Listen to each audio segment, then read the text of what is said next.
Okay, अब देखना SE 3402 assurance reports on controls at the service organisation. So concept तो same ही रहने वाला है, पूरा का पूरा सेम लॉजिक, सेम डिस्कशन। इस टॉपिक के लिए भी वही एप्लीकेबल है, वही बैकग्राउंड, बस यहां पे किसके एंगल से पढ़ना है, सर्विस ऑर्गेनाइजेशन। इसलिए मैंने लिख भी दिया है, many topics are common between SA 402 and SA 3402 and common topics have been skipped। अच्छा, कॉम्प्लीमेंट्री यूजर एंटिटी कंट्रोल्स के मतलब को लेकर कंफ्यूजन था, तो एक बार अपन प्रॉपरली समझ लेते हैं। Complementary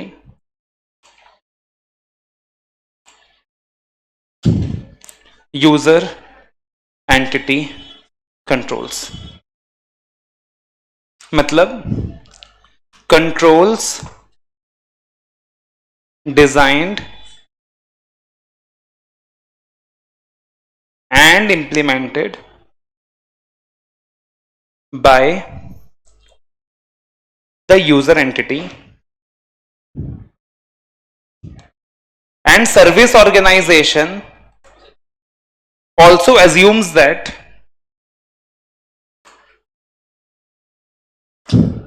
user entity has designed and implemented such controls from its end।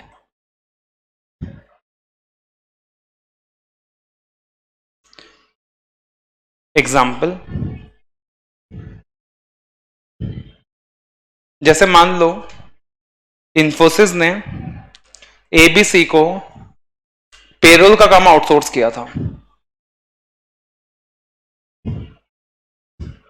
अब प्रोसेसिंग तो एबीसी करेगा, प्रोसेसिंग कौन करेगा, एबीसी करेगा, बट डाटा कौन प्रोवाइड करेगा, इन्फोसिस।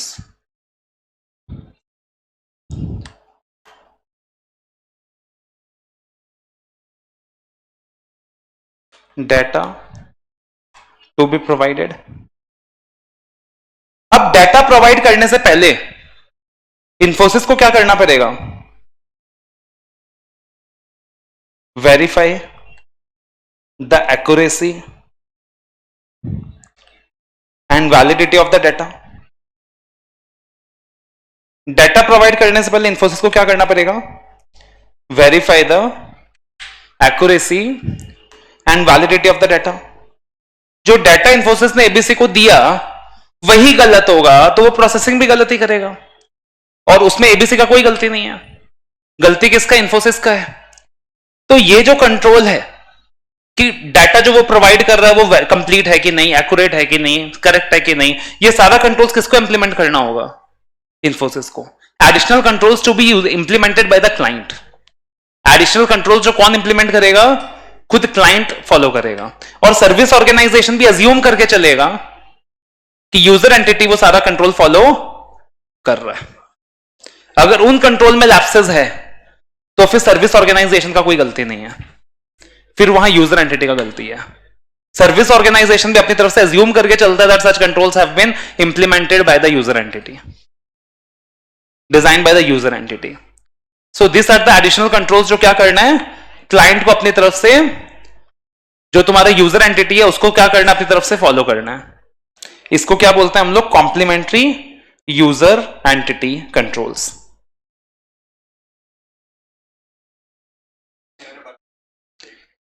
एबीसी एज्यूम करके चलेगा कि मैंने बराबर इंप्लीमेंट किया। भाई मैंने अगर तुमको बुक प्रोवाइड की है, मैंने अगर तुमको बुक प्रोवाइड की है, तुम्हारा काम है पढ़ना, तो तुम ये एज्यूम करके चलोगे ना सर ने जो बुक प्रोवाइड किया सही प्रोवाइड किया, और मेरा काम है एडिशनली ये चेक करके प्रोवाइड करना कि मैं तुमको सही चीज प्रोवाइड कर रहा हूं, और तुम तो ये एज्यूम करके चलोगे कि मैं तुमको जो प्रोवाइड कर रहा हूं सही चीज प्रोवाइड कर रहा हूं।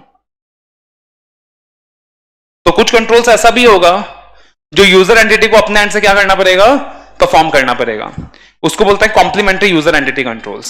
और सर्विस ऑर्गेनाइजेशन भी अज्यूम करके चलेगा कि यूजर एंटिटी ने वो सारा कंट्रोल्स क्या किया रहेगा, फॉलो किया रहेगा।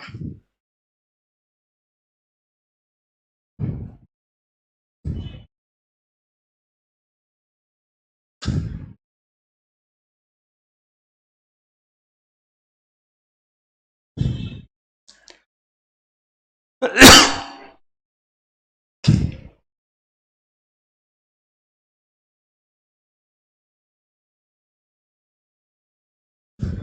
है, अब देखना एप्लीकेबिलिटी ऑफ एसआई 3402। एसआई 3402 किसके ऊपर एप्लीकेबल है? To the auditor of service organisation, जिसका काम है रिपोर्ट करना इन टाइप 1 और type 2। The report is likely to be relevant to user entities' internal controls as it relates to financial reporting. Reports prepared in accordance with this SAE are capable of providing evidence under SA 402. SA 402 में user entity का purpose क्या था? User entity के auditor का कि उसको sufficient appropriate evidence लेना है regarding the services outsourced.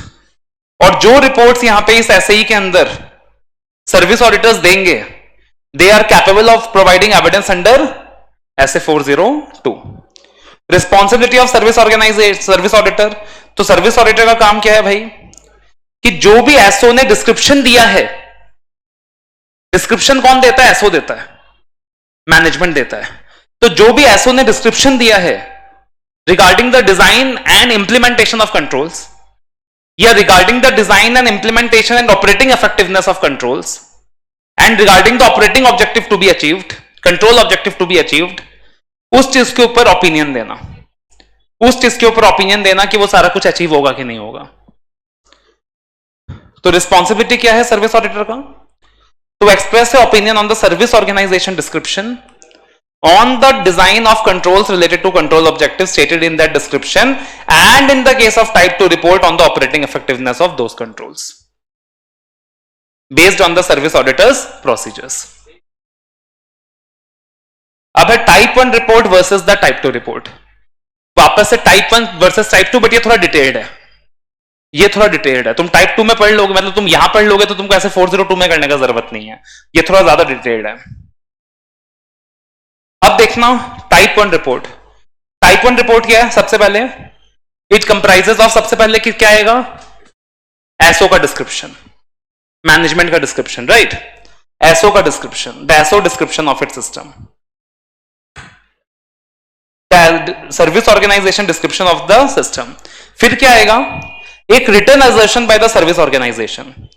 Service organisation एक रिटन असर्शन देगा, सर्विस ऑर्गेनाइजेशन एक रिटन असर्शन देगा। मतलब इसी रिपोर्ट में सर्विस ऑर्गेनाइजेशन का जो मैनेजमेंट है वो अपनी तरफ से क्या देगा? एक रिटन असर्शन देगा। क्या रिटन असर्शन देगा? that based on suitable criteria, जो डिस्क्रिप्शन हमने दिया है ना स्टेप 1 में, जो डिस्क्रिप्शन हमने दिया है ना अपने सिस्टम के बारे में, वो डिस्क्रिप्शन फेयरली प्रेजेंट करता है एसओ के सिस्टम को। मतलब जो भी डिस्क्रिप्शन हमने दिया है वो फेयर है, सही है, and they are designed and implemented on the specified date.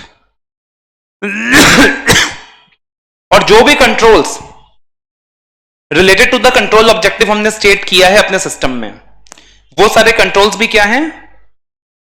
Suitably designed है। तो सबसे पहले तो एसओ ने क्या किया? डिस्क्रिप्शन दिया, हमारा सिस्टम ऐसा है, हमारा कंट्रोल ऑब्जेक्टिव यही है। सबसे पहले एसओ ने क्या किया? डिस्क्रिप्शन दिया कि हमारा एसओ सिस्टम ऐसा है और हमारा कंट्रोल ऑब्जेक्टिव यही है। फिर एसओ के मैनेजमेंट ने एक रिटन असर्शन दिया, फिर एसओ के मैनेजमेंट ने एक रिटन असर्शन दिया। क्या रिटन असर्शन दिया?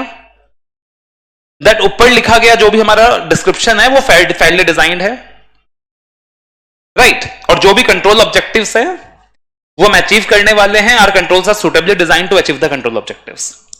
ये सारी बातें कौन कर रहा है? एसओ का मैनेजमेंट कर रहा है। ये सारी बातें कौन कर रहा है? एसओ का मैनेजमेंट कर रहा है।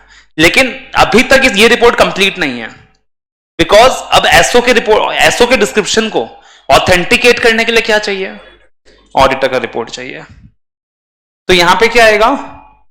Service auditors assurance report that conveys reasonable assurance about the matters referred to in point number 2, कि जो रिटन असर्शन एसओ के मैनेजमेंट ने दिया है वो सारा सही है। अब सर्विस ऑर्गेनाइजेशन का ऑडिटर एक स्टेटमेंट दे रहा है कि जो भी रिटन असर्शन एसओ के मैनेजमेंट ने दिया है वो सारा सही है। ये हो गया टाइप 1। अब टाइप टू में देखो मैंने लिख दिया है contents of type 1 plus additional matters. तो टाइप 1 का कंटेंट मैंने दोबारा रिपीट नहीं किया है, टाइप 1 का कंटेंट दोबारा से रिपीट होने वाला है पूरा का पूरा।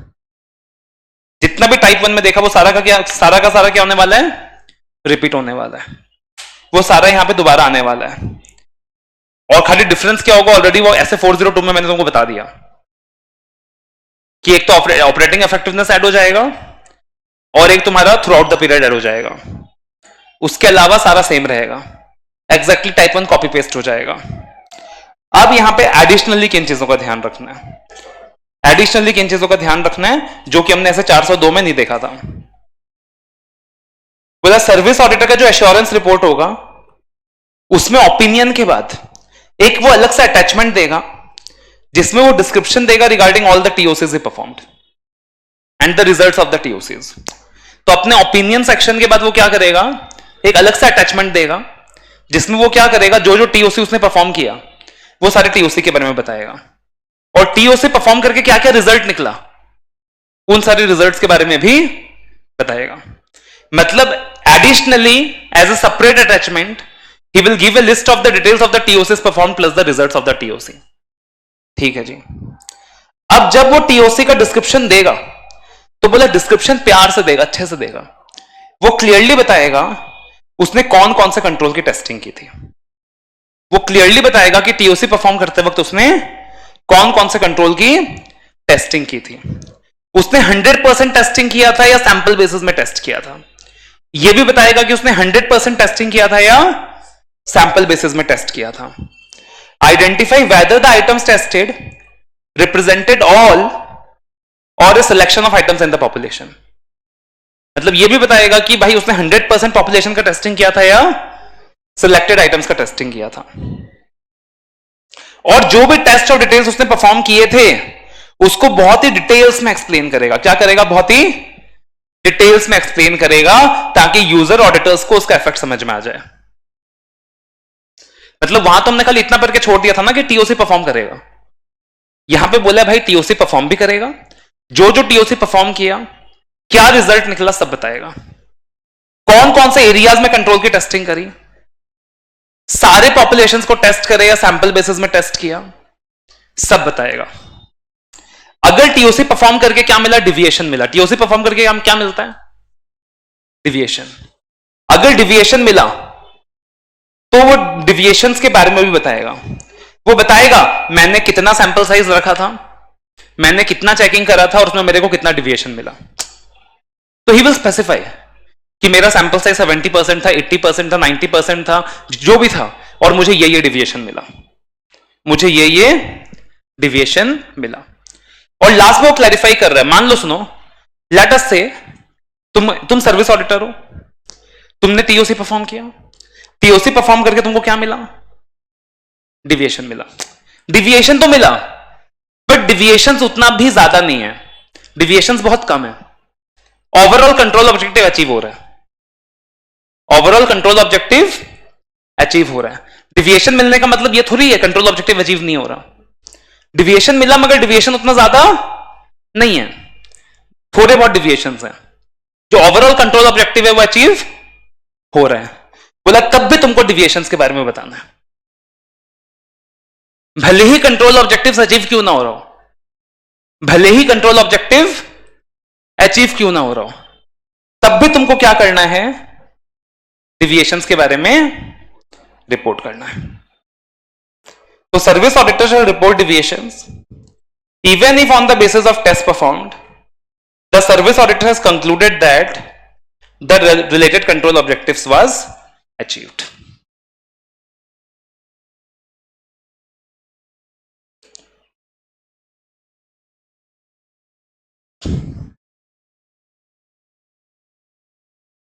तो देखो बहुत सिंपल सी चीज है, अगर हम बात करें टाइप 1, टाइप 1 में सबसे पहले क्या आएगा, description by the SO of its system.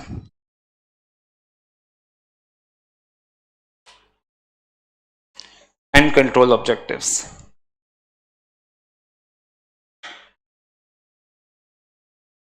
फिर क्या आएगा? Written assertion with respect to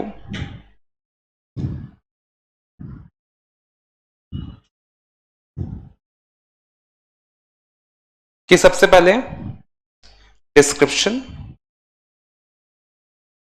given about the system is fairly designed.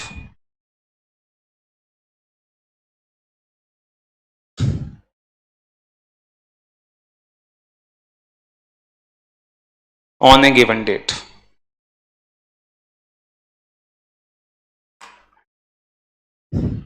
और दूसरा that the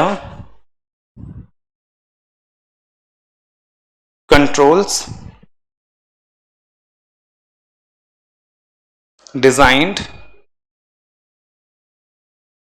and implemented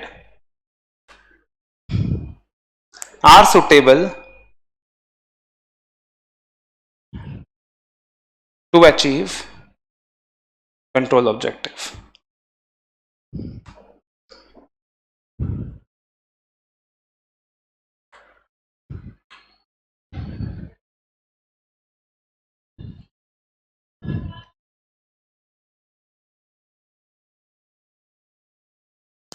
और फिर उसके बाद service auditors opinion, reasonable assurance with respect to point number 2, with respect to the assertions given. तो ये तो हो गया अपना टाइप 1, राइट? ये क्या हो गया अपना टाइप 1.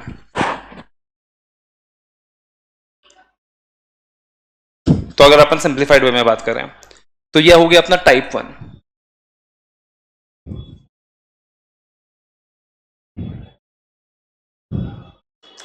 अब टाइप 2 में क्या रहेगा? सबसे पहले description by the SO regarding its system.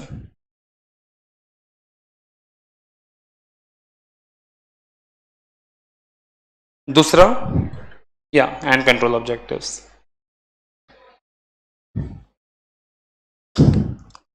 Again written assertion by SO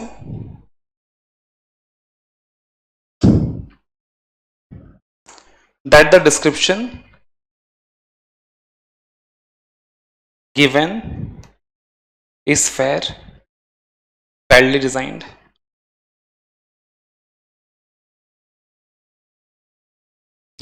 इसमें दोनों ऑप्शन होता है, एट ए स्पेसिफाइड डेट और through out the period.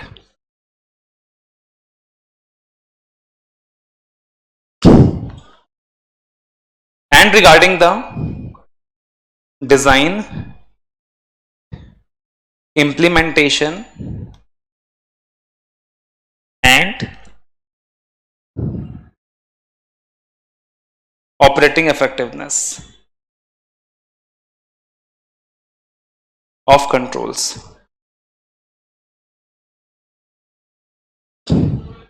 and suitability of designs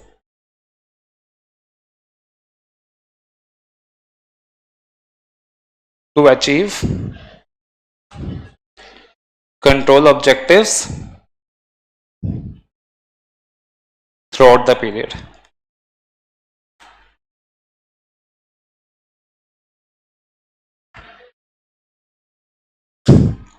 ठीक है?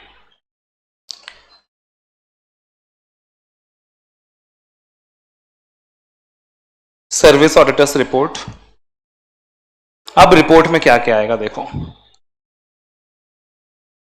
ओपिनियन तो आएगा, रीजनेबल एश्योरेंस तो आएगा regarding the design, implementation and control objectives. तो यहां पे कंट्रोल इफेक्टिवनेस है, sorry control effectiveness, operating effectiveness of controls.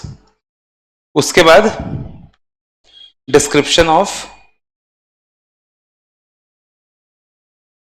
Test of controls plus results plus extent of checking या कि सैंपल साइज क्या है, plus deviations noted,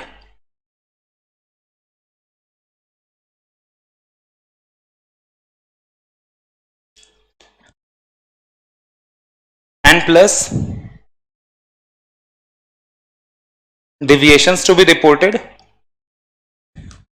even if control objective is achieved.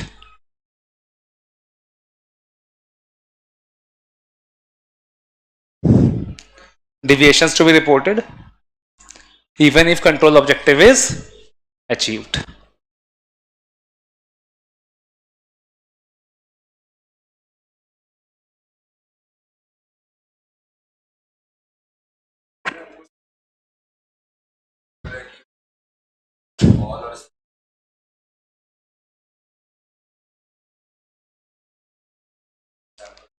हाँ, तब भी तुम बताओ कि भाई तुमने एग्जैक्ट चेकिंग क्या किया और तुमको क्या क्या डिविएशंस मिला है, वो डिविएशंस के साथ जोड़ के बोला है, इसलिए मैंने आपको ये समरी लिखाते वक्त एक ही जगह लिखा दिया।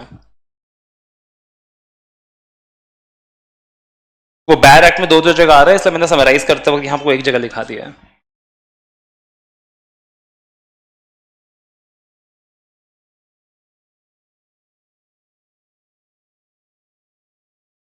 लिखते क्यों नहीं हो तुम लोग? अच्छा ठीक है।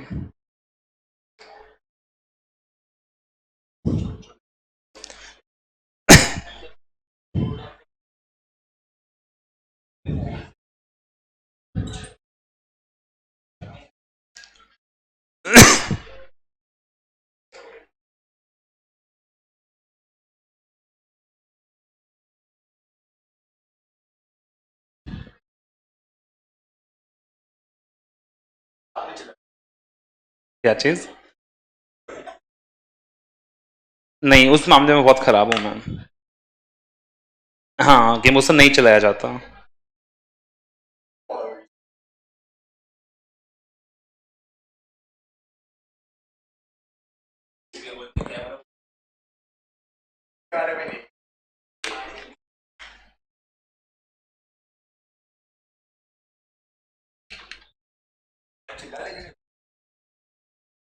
क्या?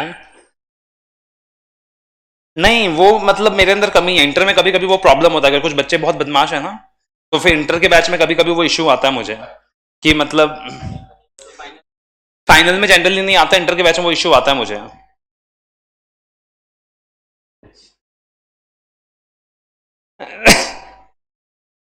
अब देखना steps involve in SI 3402, how such engagement is proceeded with steps involve. आप सर्विस ऑडिटर हो, अब बोला कि आपके ऑडिट में क्या क्या स्टेप्स इन्वॉल्व होंगे। अब सर्विस ऑडिटर के एंगल से बात किया पूरा, बोला सबसे पहले याद रखना तुम भले ही सर्विस ऑडिटर हो, तुमको भी एथिकल रिक्वायरमेंट्स और इंडिपेंडेंस फॉलो करना है। उसके बाद तुम डिटरमाइन कर लो तुम्हारे लिए मैनेजमेंट कौन है, TCWG कौन है, बिकॉज तुमको अपना सारा कम्युनिकेशन किससे करना रहेगा, अपने मैनेजमेंट और TCWG से करना रहेगा। तो तुम डिटरमाइन कर लो कि who are the appropriate persons within the service organisation management, जो कि मैनेजमेंट है या TCWG है। तीसरी चीज acceptance and changes in terms. इसके अंदर क्या आ रहा है, बोला एंगेजमेंट एक्सेप्ट करने से पहले तुम इंश्योर कर लेना तुम कॉम्पिटेंट हो कि नहीं, कैपेबल हो कि नहीं।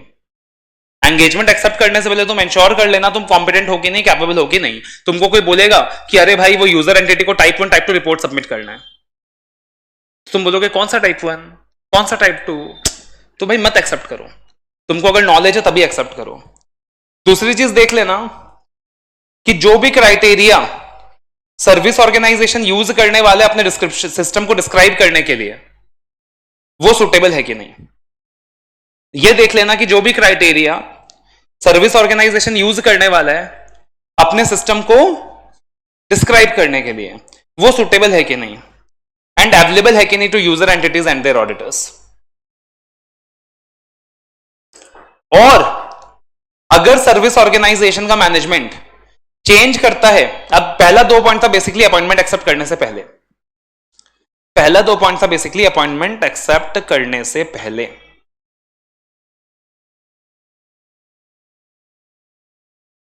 And C is appointment accept करने के बाद। अगर अपॉइंटमेंट एक्सेप्ट करने के बाद सर्विस ऑर्गेनाइजेशन के मैनेजमेंट ने रिक्वेस्ट किया to change the scope of the engagement, तो तुम देख लेना अर्ज है कि नहीं, रीजनेबल जस्टिफिकेशन है कि नहीं। मतलब अगर तुमने ऐसे 200 से 700 शिद्दत से कर लिया है ना, तो 800 ऑनवर्ड तुमको तकलीफ नहीं आएगा। वो 2 दिन का काम है तुम्हारे लिए घर में पढ़ना भी, अगर 200 से 700 तुमने शिद्दत से कर लिया। फिर assessing the suitability of the criteria, तुम ये असेस कर लेना कि जो भी क्राइटेरिया सर्विस ऑर्गेनाइजेशन ने यूज करा in preparing the description of the system, वो सुटेबली डिजाइंड है कि नहीं है। पॉइंट 3 में भी था ये, पॉइंट 4 में दोबारा आ रहा है। बोला तुम ये असेस कर लेना कि जो भी क्राइटेरिया सर्विस ऑर्गेनाइजेशन ने यूज करा है to give the description of the system, वो प्रॉपर है कि नहीं है। और टाइप 2 रिपोर्ट्स के अंदर जो भी क्राइटेरिया यूज किया गया है for evaluating the effectiveness of controls, वो भी इफेक्टिवली ऑपरेट कर रहा है कि नहीं। फिर बोला कि देखो भाई, रिपोर्ट इशू करने से पहले आगे चल के अब जब तुम planning and performing the engagement करोगे, टाइप 1 टाइप 2 रिपोर्ट इशू करोगे, उससे पहले तुम एक मैटरनिटी लेवल डिटरमाइन कर लेना। क्या डिटरमाइन कर लेना? मैटरनिटी लेवल डिटरमाइन कर लेना। फिर तुम एसओ के सिस्टम का अंडरस्टैंडिंग ले लेना, इंटरनल कंट्रोल्स वगैरह का अंडरस्टैंडिंग ले लेना, मतलब अंडरस्टैंडिंग वाले पॉइंट्स। 315 यहां लगेगा नहीं, लिखना नहीं है, एप्लीकेशन है उसका। Obtain the understanding of the SO system. फिर अब जो एसओ के मैनेजमेंट ने बताया था, जिसका जिसका डिस्क्रिप्शन दिया था, उस सब का तुमको एविडेंस लेना है, क्योंकि तुम कौन हो? एसओ के ऑडिटर। तुमको क्या देना है? Reasonable assurance. किस चीज का? कि जो भी डिस्क्रिप्शन बताया है वो बराबर है। तो तुमको क्या करना है? हर चीज का एविडेंस लेना है। एविडेंस किसका लो? Description of the system. फिर और उसने क्या बताया था? कंट्रोल का डिजाइन सुटेबल है। और एसओ के मैनेजमेंट ने क्या बताया था? डिजाइन सुटेबल है। तो एविडेंस किसका लोगे? डिजाइन ऑफ कंट्रोल्स का, सुटेबली डिजाइन है कि नहीं। और उसने क्या बताया था टाइप 2 के केस में? कंट्रोल्स इफेक्टिव है। तो तुम एविडेंस किसका लोगे? Regarding effectiveness of control. और इसके लिए क्या परफॉर्म करोगे? टीओसी। और ये वाला पॉइंट किसके लिए लगेगा? खाली टाइप 2 के लिए। ये जो बाकी 3 पॉइंट्स थे, ये टाइप 1 टाइप 2 दोनों के लिए लगेगा। लेकिन ये जो पॉइंट 9 है, ये किसके लिए लगेगा? खाली टाइप 2 के लिए। फिर बोला और क्या करो? बोला जो तुम करने वाले हो ना, जो काम तुम करने वाले हो ना as a service auditor, controls का अंडरस्टैंडिंग लेने वाले हो, डिजाइन इंप्लीमेंटेशन करने वाले हो, एक और बंदा है जो तुमसे पहले वो काम कर चुका है, इंटरनल ऑडिटर। तो अंडरस्टैंडिंग ले लेना इंटरनल ऑडिट फंक्शन का, अंडरस्टैंडिंग ले लेना इंटरनल ऑडिट फंक्शन का, बिकॉज तुमसे पहले कंट्रोल्स का अंडरस्टैंडिंग ऑलरेडी कौन ले चुका होगा? Internal auditor. तो अंडरस्टैंडिंग ले लेना इंटरनल ऑडिट फंक्शन का, और देख लेना कि उनका काम तुम यूज कर सकते हो क्या। उसके बाद बोला भाई मान लो तुमने रिपोर्ट इशू कर दिया, तुमने क्या कर दिया? रिपोर्ट इशू कर दिया। तो ऐसा भी हो सकता है तुम्हारे रिपोर्ट इशू करने के बाद कोई ऐसा इवेंट अराइज हो जाए, ऐसा भी हो सकता है कि तुम्हारी रिपोर्ट इशू करने के बाद कोई इवेंट अराइज हो जाए जिसका सिग्निफिकेंट इफेक्ट आ जाए तुम्हारी रिपोर्ट पे, उनको भी कंसिडर कर लेना। यानी किसको कंसिडर कर लेना? सब्सिक्वेंट इवेंट्स को कंसिडर कर लेना। किसको कंसिडर कर लेना? सब्सिक्वेंट इवेंट्स को कंसिडर कर लेना।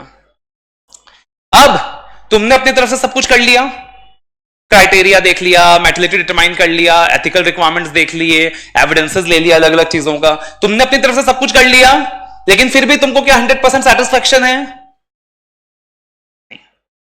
तो एडिशनल सेटिस्फैक्शन के लिए क्या करना होता है?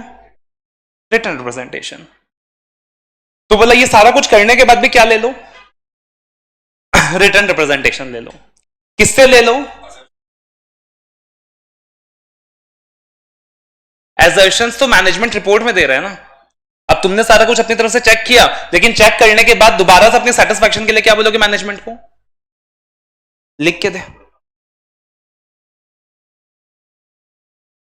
वो तो मैनेजमेंट यूजर एंटिटी को दे रहा है ना। तो asking for the WR from the SO regarding, सुनो, अब WR किस चीज के बारे में मांगेंगे? बोला पहला जो तूने डिस्क्रिप्शन दिया था ना सिस्टम का, एक बार उसको रीएफर्म कर दो। एक बार क्या कर दो? रीएफर्म कर दो। सिद्धेश अपनी गर्लफ्रेंड को बोलेगा, अरे तूने मुझे जो आई लव यू बोला था ना, एक बार दोबारा से बोल दो, एक बार रीएफर्मेशन दे दो। दूसरी चीज, मेरे को WR किस चीज के बारे में दे दो? कि तुम मेरे को सारा इंफॉर्मेशन प्रोवाइड करोगे, सारा एक्सेस प्रोवाइड करोगे। और तुम मेरे को WR किस चीज के बारे में दे दो? दैट तुमने मेरे को ना इन सभी चीजों के बारे में डिस्क्लोजर दिया। कौन सी चीजों के बारे में? अगर कोई भी non compliance with laws regulation था, या कोई भी फ्रॉड था, या कुछ भी अनकरेक्टेड डिविएशंस वगैरह था, तो आपने हमें उसके बारे में बताया है। एसओ को ऑडिटर मांग रहा है एसओ से कि पार्टिकुलरली भाई तुम मेरे को लिख के दे कि अगर कोई भी लॉ रेगुलेशन तूने कंप्लाई नहीं किया है, तूने कुछ भी फ्रॉड किया है, या कुछ भी अनकरेक्टेड डिविएशंस है, जो तेरे को पता है कि there are some deviations in controls, तो उन सब चीजों के बारे में तूने मेरे को बता दिया है। अगर कोई भी डिजाइन डेफिशिएंसीज है कंट्रोल के बारे में, कंट्रोल में, और तेरे को पता है डिजाइन डेफिशिएंसी के बारे में, तो तूने मेरे को बता दिया है। तीसरी चीज, अगर कंट्रोल अच्छे से ऑपरेट नहीं कर रहे, मतलब the controls are not effective, तो तूने उसके बारे में मेरे को बता दिया है। और अगर कोई भी सब्सिक्वेंट इवेंट वगैरह है, तूने उसके बारे में भी मेरे को बता दिया। तो एसओ का ऑडिटर WR ले लेगा एसओ से, किसके रिगार्डिंग? सबसे पहले डिस्क्रिप्शन ऑफ सिस्टम, फिर तू मेरे को सारा इंफॉर्मेशन देगा, एक्सेस देगा, और तीसरा तुम that it has disclosed the following, कि तूने मेरे को ये सारी बातें डिस्क्लोज की है। कौन कौन सा? Non compliance with laws regulation, fraud, uncorrected deviations, design deficiencies of control, instances where controls have not been operated as desired, या सब्सिक्वेंट इवेंट्स। और फाइनली अब सोचो, अब आएगा मॉडिफाइड ओपिनियन, अनमॉडिफाइड ओपिनियन। अब सोचो यहां मॉडिफाइड ओपिनियन का लैंग्वेज क्या होगा? आप सर्विस ऑर्गेनाइजेशन के ऑडिटर हो, तो अब सोचो आप मॉडिफाइड ओपिनियन कब दोगे?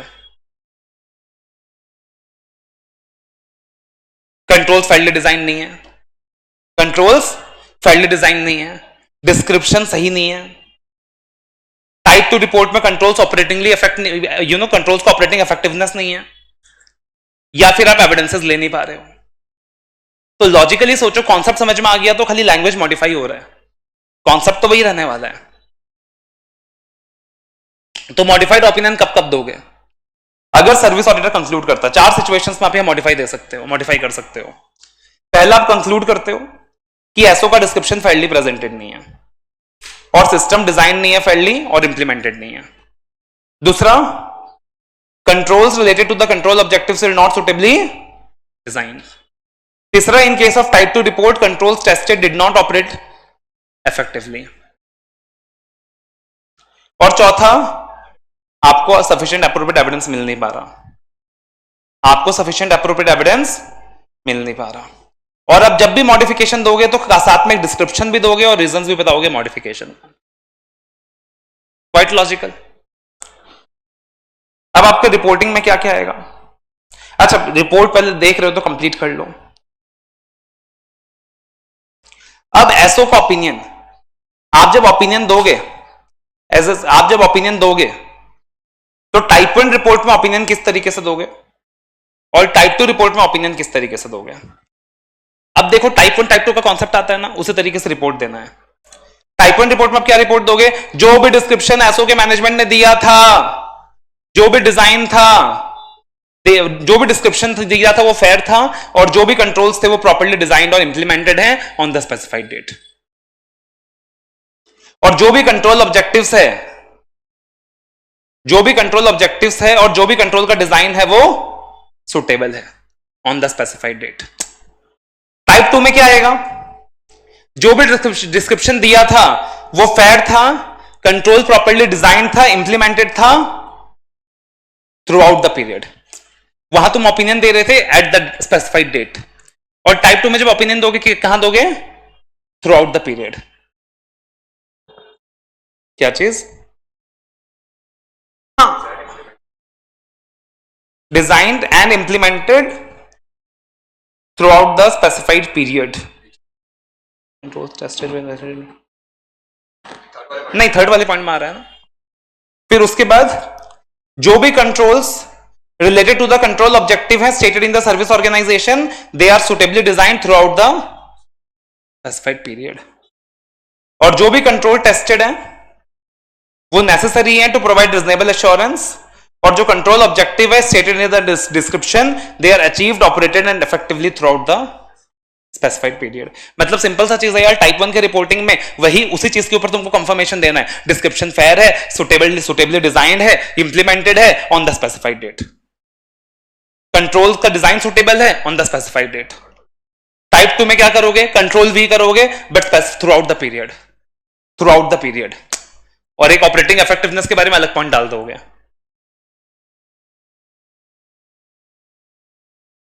और फाइनली आएगा रिपोर्टिंग। रिपोर्टिंग में फिर से आप सोचो कॉमन चीजें क्या होंगी? Title, addressee, date, place, signature, ये तो कॉमन हो गया। UDIN number, firm registration number, ये सब तो कॉमन हो गया। अब सोचो स्टेटमेंट ऑफ मैनेजमेंट रिस्पॉन्सिबिलिटी, यानी कि स्टेटमेंट ऑफ एसओ रिस्पॉन्सिबिलिटी। अब वो मैनेजमेंट रिस्पॉन्सिबिलिटी की जगह क्या बन जाएगा? SO responsibility. Statement of service auditors responsibility, कोई भी स्पेशल स्टैंडर्ड में एक स्टेटमेंट जरूर आता है कि हमने वो स्टैंडर्ड कंप्लाई किया, तो statement that engagement was performed in accordance with SA 3402। ये सब तो मतलब एकदम कॉमनली बिना दिमाग लगाए आना चाहिए। फिर एक ओपिनियन पैराग्राफ तो पक्का आएगा, एक ओपिनियन पैराग्राफ तो पक्का आएगा। तो service auditors opinion express in the positive form. यहां पॉजिटिव फॉर्म क्लैरिफाई कर रहे हैं क्योंकि जो हमने पीएफआई वाला स्टैंडर्ड देखा था वहां पे नेगेटिव फॉर्म में था। On whether, right? So service auditor's opinion expressed in the positive form on whether in all material respects based on suitable criteria.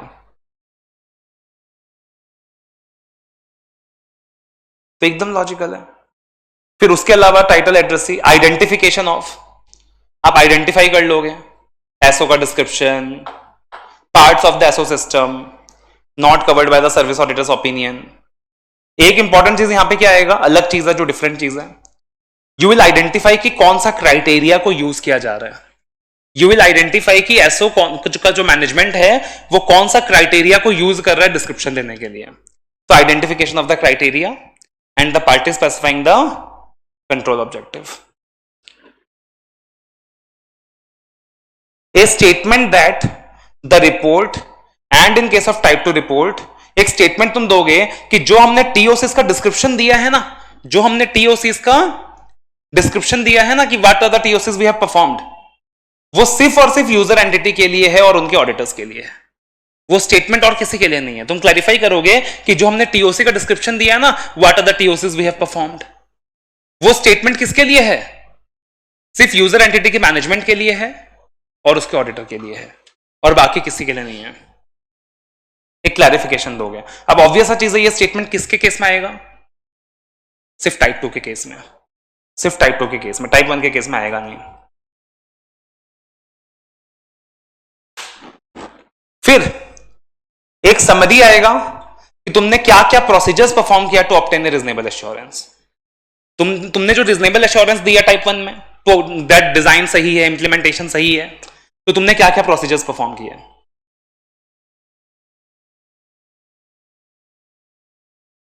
और अगर टाइप 1 रिपोर्ट है, सुनो, अगर टाइप 1 रिपोर्ट है, क्या है?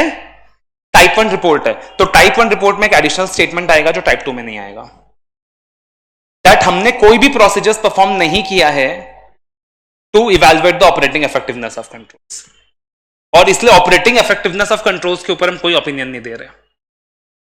तो ये जो स्टेटमेंट है खाली टाइप 1 में आएगा, टाइप 2 में नहीं आएगा।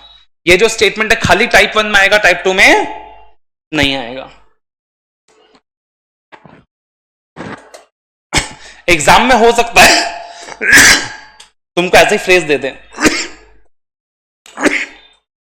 दैट तुमने अपने रिपोर्ट में एक स्टेटमेंट दिया है that we have not performed any procedures regarding the operating effectiveness of controls and no opinion is expressed, और तुमको बोलेगा which is the correct option. तो एक बोलेगा the opinion is correct in case of type 1, the opinion is correct in case of type 2, the opinion is correct in case of both, या फिर the statement is vague, the statement is not correct at all. तो तुमको पता होना चाहिए कि नहीं भाई ये स्टेटमेंट कहां रेलिवेंट है, टाइप 1 में रेलिवेंट है। ये स्टेटमेंट कहां रेलिवेंट है, टाइप 1 में रेलिवेंट है।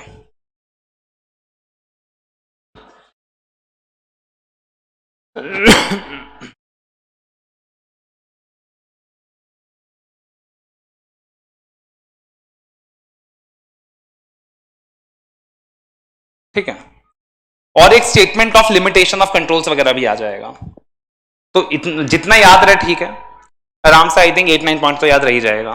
बट ये कुछ चीजें जो है ना कि टाइप 1 के लिए स्पेसिफिक किया, टाइप 2 के लिए स्पेसिफिक किया, वो ध्यान रख के चलना। जैसे यहां पे पार्टिकुलरली टाइप 2 के लिए ये जो डिस्क्रिप्शन है, ये वाला जो पॉइंट नंबर 5 है, ये सिर्फ टाइप 2 के लिए है। ये सिर्फ किसके लिए है, टाइप 2 के लिए है। और ये जो पॉइंट नंबर 9 में जो स्टेटमेंट आ रहा है, ये किसके लिए, खाली टाइप 1 के लिए है।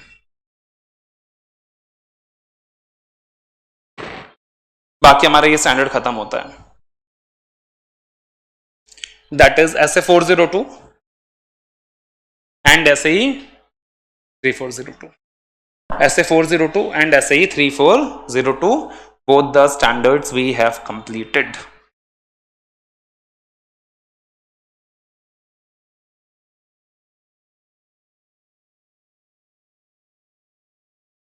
क्वेश्चंस भी देख लेते हैं।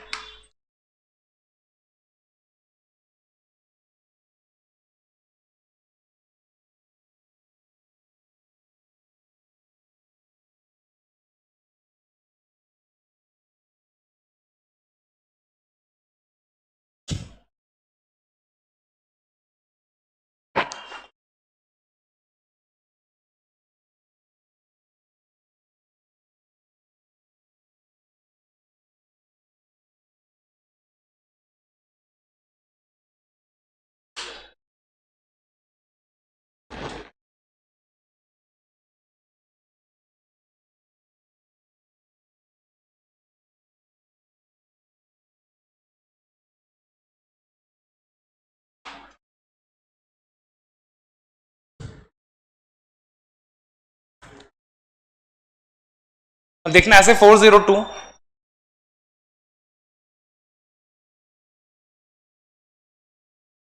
during the audit of Indo Limited, CA Harish observed that processing of accounting data was given to third party on account of certain considerations like cost reduction, own computer working। तो यहां से पता चल गया ऐसे 402 लगने वाला है। Indo Limited used a service organization to record transactions and process related data. What factors should CA Harish considering the regarding the nature and extent of activities undertaken by the SO and to determine whether those activities are relevant to the audit, and if so assess their effect, and if so assess their effect।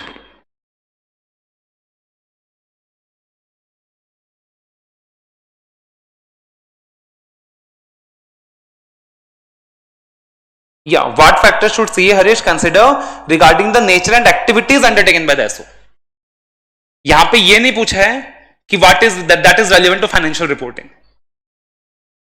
यहां पे ये पूछा है कि what factors should CA Harish consider regarding the nature and activities undertaken by the SO, कि कौन कौन सा एक्टिविटीज SO ने अंडरटेक करा है। मतलब वो सारा अंडरस्टैंडिंग वाला पॉइंट्स आएगा जो तुम अंडरस्टैंडिंग लेते हो 4 चीजों का। Nature of services provided by the service organization, nature of materiality, degree of interaction, degree of relationship. इसको तुम ऐसे याद भी कर सकते हो, चाहो तो जरूरत नहीं लगा बोल के मैंने दिया नहीं था। रिम्स, चाहो तो रिम्स बना के याद भी कर सकते हो, रिम्स। रीम्स. रीम्स मतलब R for relationship, I for interaction, M for materiality, S for services outsourced.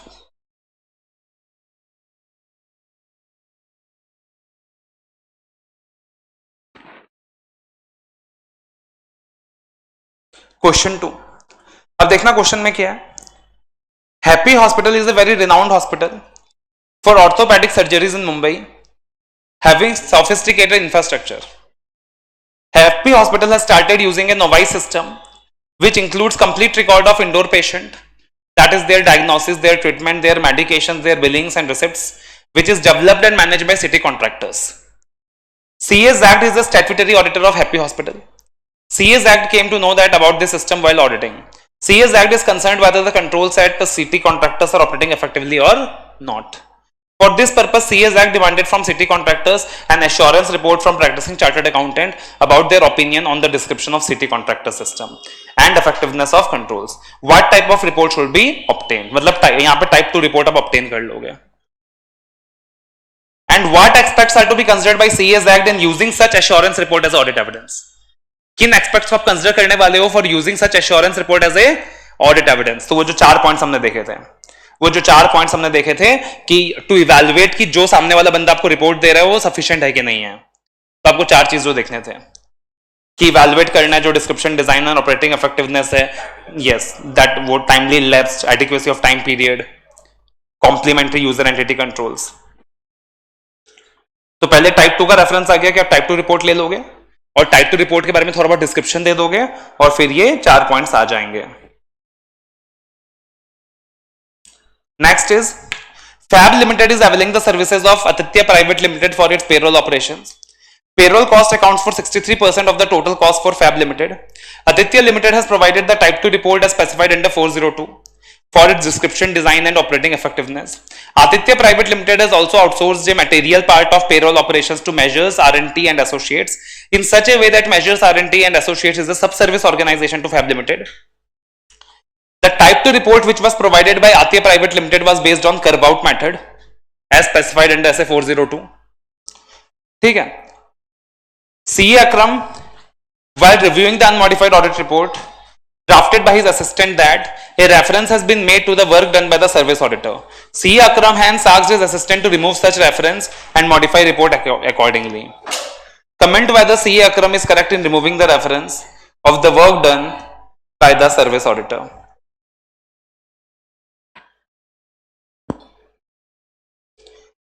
तो यहां पे अगर आपको अनमॉडिफाइड ओपिनियन देना होता है तो उसके लिए आपको क्या करना पड़ता है? सर्विस ऑडिटर के वर्क का रेफरेंस हटाना पड़ता है, नहीं दे सकते. तो अकॉर्डिंगली सी अकरम का जो कंटेंशन है दैट इज करेक्ट. अकॉर्डिंगली सी अकरम का जो कंटेंशन है that is correct. Again understanding का क्वेश्चन है, वो 4 पॉइंट अंडरस्टैंडिंग के लिख के आने हैं.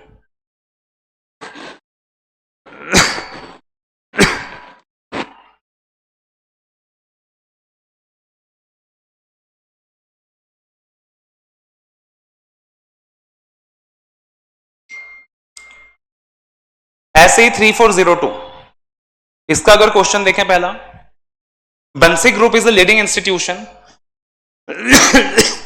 Running prestigious postgraduate courses in the field of management. Its financial statements are audited by an independent auditor. Before the start of the academic session, the board of institutions has outsourced its entire process of inviting student application, submission of fees and collection of application fees, including late fees and such matters, to easy solution. The auditors of Bansi Limited want to be sure about the design and implementation of design and operating effectiveness of controls. What should be the nature of report to be provided by the auditors of Easy Solutions Limited? तो जो report easy solutions report limited provide करेंगे उनका nature of report क्या होना चाहिए for use by बंसी group and the auditors in this terms in regard of SE 3402. तो particularly report किस प्रकार का होना चाहिए? तो रिपोर्ट ऐसा होना चाहिए दैट क्लाइंट को design, implementation, operating effectiveness of controls के बारे में पता चल जाए. तो accordingly type 2 is the more suitable report. आपको टाइप 2 रिपोर्ट यहां पे देना चाहिए और टाइप 2 रिपोर्ट देते वक्त आपको टेस्ट ऑफ डिटेल्स के बारे में भी बताना चाहिए, डिविएशंस वगैरह के बारे में भी इंफॉर्म करना चाहिए. Amurtha Limited is a fast growing and award winning SaaS software company which is headquartered in Mumbai. It also has offices in the UK and provided cloud-based professional services automation software solutions to professional service organization outside the world. They want to engage you to provide assurance report for one of its major clients. आपको वो appoint करना चाहते हैं to provide assurance report to one of its major clients. It operates as a service organization. Can you provide such a assurance report? Can you provide such a assurance report? तो particularly SAE 3402 के applicability की बात हो रही है कि SAE 3402 के अंदर आप रिपोर्ट कब करते हो? आप रिपोर्ट करते हो when controls at the service organization are operating as described, या आप रिपोर्ट करते हो only on controls at the service organization that is likely to be relevant to the user entities. तो अकॉर्डिंगली यहां भी आप क्या कर रहे हो, यहां भी वो कंपनी क्या कर रहा है, अपने किसी क्लाइंट को एश्योरेंस देना चाह रहा है about the services the client has outsource to the company, और उसके रिगार्डिंग आपका अपॉइंटमेंट करना चाह रहा है. तो क्या आप ऐसे सर्विसेज दे सकते हो क्या? हाँ, आप ऐसे सर्विसेज दे सकते हो एज पर SAE 3402. क्वेश्चन में यही पूछा पार्टिकुलरली कि जो कंपनी है, कंपनी आपको अपॉइंट करना चाहती है to provide assurance report for one of its major clients for the controls it operates as a service organisation. Question में क्लियरली क्या दे दिया? They want to engage you to provide assurance report for one of its major clients over the controls it operates as a service organisation. कि company service organisation की तरह काम करता है, अपने क्लाइंट को सर्विसेज प्रोवाइड करता है. ये तो खाली इतना पूछ रहा है आपको अपॉइंट कर सकता है क्या? यहां क्या पूछ रहा है कि आपको अपॉइंट कर सकता है क्या? ये थोड़ी पूछ रहा है कि तुमको अपॉइंटमेंट एक्सेप्ट करने से पहले क्या क्या देखना चाहिए. यहां तो पूछ रहा है कि कंपनी आपको अपॉइंट कर सकता है क्या, आप क्या एश्योरेंस रिपोर्ट दे सकते हो क्या? तो SAE 3402 का स्कोप बताना है कि एज पर SAE 3402 पार्टिकुलरली 3402 का स्कोप क्या है, एंड अकॉर्डिंगली आप बता दोगे कि yes as per SAE 3402 we can provide assurance report to such clients. That may be in the form of a type 1 report or that may be in the form of type 2 report.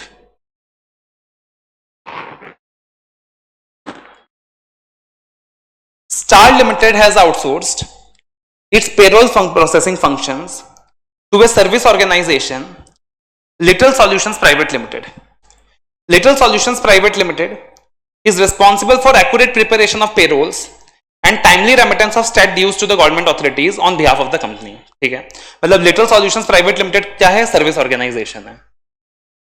Little solutions private limited controls related to timely remittance of payroll deductions to government authorities are relevant to the company.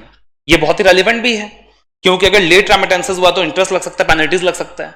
मतलब जो services ऐसो user entity को दे रहा है, बोला वो user entity के लिए बहुत ज्यादा रेलिवेंट है, उसके फाइनेंशियल रिपोर्टिंग के लिए बहुत ज्यादा रेलिवेंट है.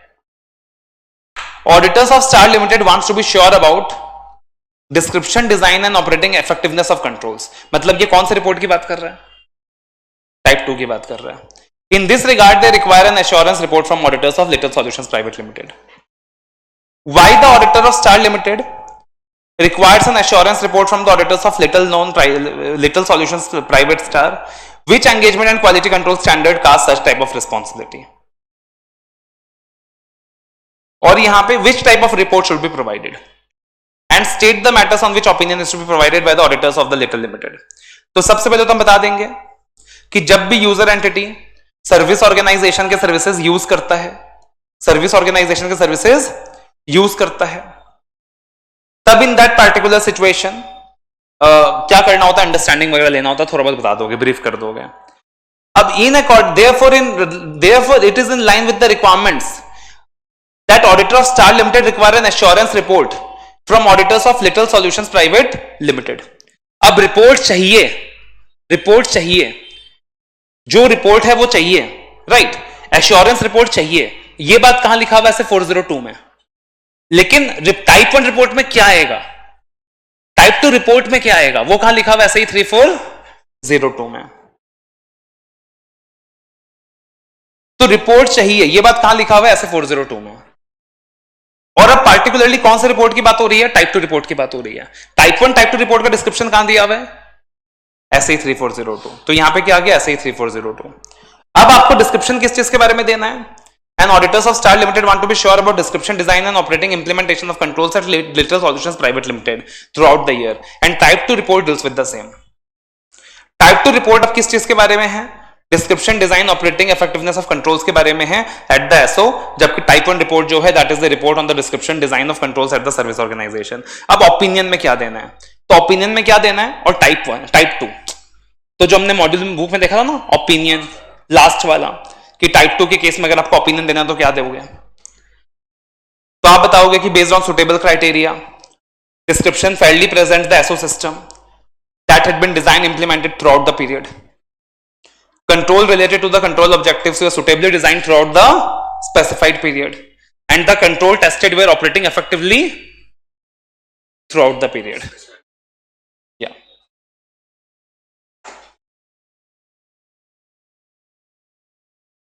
कौन सा?